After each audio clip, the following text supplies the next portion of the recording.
ఆస్ట్రేలియాతో జరుగుతున్న Melbourne test మ్యాచ్లో నితీష్ కుమార్ రెడ్డి చారిత్రాత్మక సెంచరీ సాధించాడు.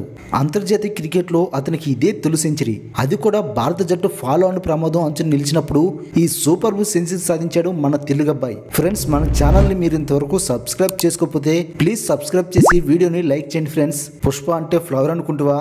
ఫైర్ కాదు, wild fire. Allu Arjun latest blockbuster cinema Pushpa 2లోని ఈ డైలాగ్ టీమిండియా నయా సూపర్ స్టార్ నితీష్ కుమార్ రెడ్డికి సరిగ్గా సరిపోతుందని చెప్పొచ్చు. ప్రతిష్టాత్మక మెల్బోర్న్ క్రికెట్ మైదానంలో నితీష్ కుమార్ రెడ్డి రికార్డ్ సెంచరీ సాధించాడు. దీంతో భారత క్రికెట్ ఆటగాళ్లు, ప్రత్యర్థి ప్లేయర్లు, గ్యాలరీలోని క్రికెట్ అభిమానులందరూ నితీష్ కుమార్ రెడ్డిని అభినందించారు. అయితే స్టేడియంలోని ఒక ఆయన మాత్రం ఏడుస్తూ కనిపించాడు. అయితే సరిగ్గా చూస్తే ఆ వ్యక్తి ఆనంద బాష్పాలతో కన్నీళ్లు పెట్టుకున్నాడు. ఆయన మరెవరో కాదు, నితీష్ కుమార్ రెడ్డి తండ్రి ముత్యాల రెడ్డి. 21 ఏళ్ల యువ ఆల్రౌండర్ నితీష్ కుమార్ రెడ్డిని ఆస్ట్రేలియాకు ఎంపిక చేసినప్పుడు అనుభవం లేని ఈ ఆటగాడు జట్టులోకి ఎందుకు ఎంపికయ్యాడనే ప్రశ్న చాలా మందిలో తలెత్తింది. మాజీ క్రికెటర్లు కూడా ఈ ఆటగాడి స్థానంపై అనుమానాలు లేవనెత్తారు. కానీ అవుట్ ఆఫ్ సిలబస్ లా కనిపించాడు నితీష్ కుమార్ రెడ్డి. అదే సమయంలో విరాట్ కోహ్లీ, రిషబ్ పంత్ వంటి ఆటగాళ్లను ఆపడానికి ఆస్ట్రేలియా కూడా ప్రణాళికలు వేసి ఉండొచ్చు.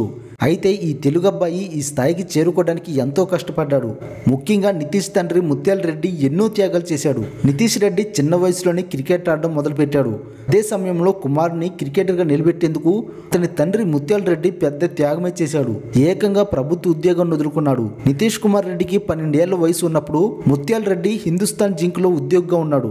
అయితే ఆయనకు విశాఖపట్నం నుంచి రాజస్థాన్లోని ఉదయ్పూర్కు బదిలీ అయింది. కానీ ముత్యాల రెడ్డి మాత్రం సొంతూరును వదిలిపెట్టి వెళ్ళడానికి ఇష్టపడలేదు. ఉద్యోగాన్ని సైతం వదిలిపెట్టి నితీష్ను క్రికెటర్గా చూడాలని నిర్ణయించుకున్నాడు. ముత్యాల రెడ్డి ఉద్యోగ విరమణ చేయాలని నిర్ణయించుకున్నప్పుడు ఆయనకు ఇంకా 25 ఏళ్ల సర్వీస్ మిగిలి ఉంది. ప్రభుత్వ ఉద్యోగం మానేసిన ముత్యాల రెడ్డి ఆర్థికంగా చాలా ఇబ్బందులు పడ్డాడు. తమ కుమారుడి క్రికెట్ కోచింగ్ సెషన్స్, క్యాంపులకు ఆయన కూడా తోడుగా వెళ్ళాడు. ఉద్యోగ విరమణ తర్వాత వచ్చిన డబ్బులన్నీ కుమారుడు కోసమే ఖర్చు పెట్టాడు.